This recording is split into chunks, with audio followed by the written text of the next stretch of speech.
जाऊयात. कारण डॉक्टरांचा उल्लेख केला होता की ते डॉक्टर बाळासाहेबांच्या वती उपचार करत होते आणि त्या डॉक्टरांचं असं म्हणणं आहे. मग आता अनिल परब त्या डॉक्टरांच्या वती देखील दावा टाकणार आहेत का पैशांसाठी? पण त्यांच्याकडे पैसे कमी पडले आता.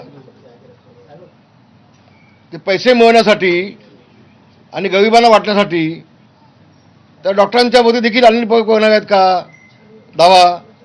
आणि म्हणून मी आज एक निर्णय घेतला. कालपर्यंत मी थांबलो होतो. मी आज निर्णय घेतला या प्रकरणाबाबत शासनानं सीबीआयची चौकशी करावी म्हणून मी आता पत्र देणार आहे उद्या मुख्यमंत्र्यांना संभाव्य. बाळासाहेबांच्या बाबतीमध्ये 2 दिवस त्यांची बॉडी ठेवली होती का याबाबत मी स्वतः माननीय मुख्यमंत्र्यांना भेटून याची सीबीआय चौकशी लावा अशी मागणी मी लेखी आता करणार आहे. म्हणजे दूध का दूध पाणी का जाईल कोर्टामध्ये न्यायालयामध्ये आणि कोणाकडे पैसे मिळतात ते बघावेत. काय बोलतो आपण? थोडं भान पाहिजे. कुठल्या बाकड्यावरती आमदार झोपला होता तू बघणार? तू कोण होतास का त्यावेळेला? अगं आम्ही सगळे नेते बाहेर पडल्यानंतर तू आता माझा मालक झाला असणार तर तू होतास कोण? काय संबंध तुझा होता तिथे? हा एक गोष्ट होती तुझ्याबाबत. मला वाटतं बाळासाहेबांचं मृत्यूपत्र झालंय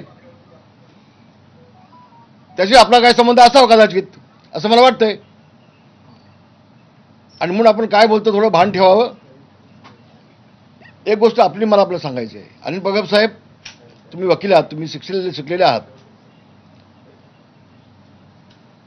चंद्रग्रहणाच्या रात्री, चंद्रग्रहण ज्याविषयी होती, पौर्णिमा होती, त्याविषयी रात्री 12 वाजता